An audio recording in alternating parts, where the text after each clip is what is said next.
So this is how we make Mopar brake bushings on the Omniturn lathe. We start out with a piece of cored bronze, expensive stuff that is, and cut it into slugs on the manual lathe and bored to the appropriate inside diameter and chamfered. And then it's over here to the CNC lathe where I have an expanding collet. A bushing goes on the expanding collet. Okay, the bronze slug has been secured in the collet. So I'm going to go ahead and close the shield, start the program, and let's see how well we do here with the plastic shield. And I have a piece of sheet metal set up here to keep the chips from flying in my face all day long, but we just faced it off.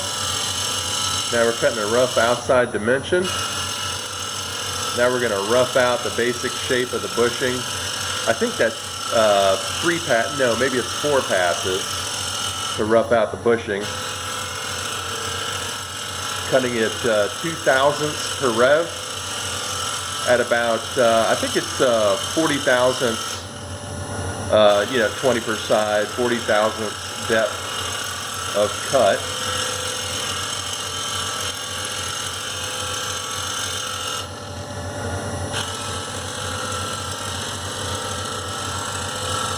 I think this is the final roughing pass.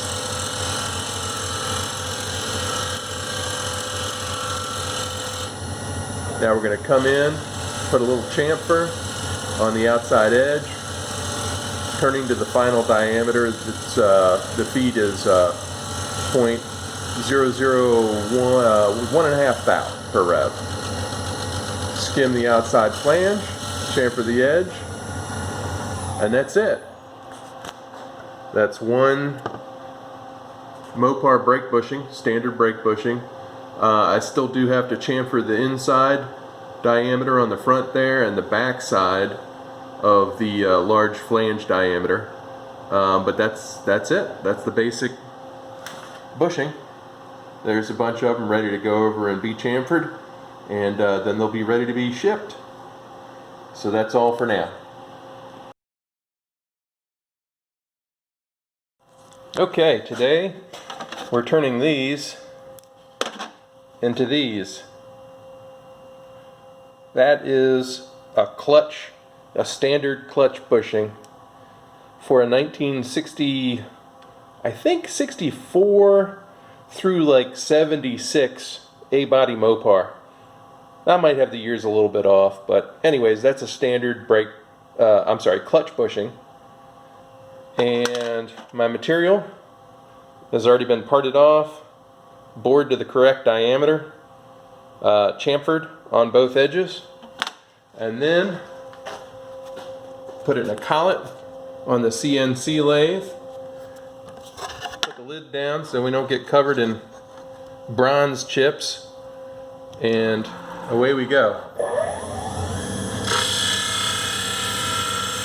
First we face off the part. Going to come out and make 3 rough cuts.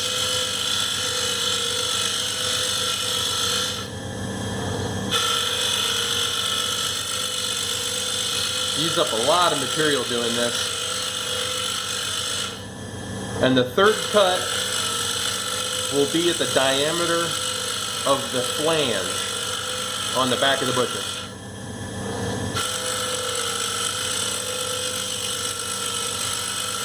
Two more cuts to create the flange.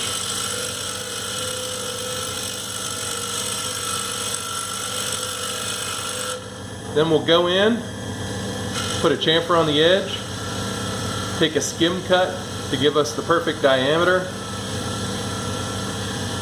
feeding 1.5 thou per rev, flange out, put a little chamfer on it, and we have another finished Mopar brake bushing. Doggone it, I keep saying brake bushing, it's a clutch bushing. Okay, bye-bye.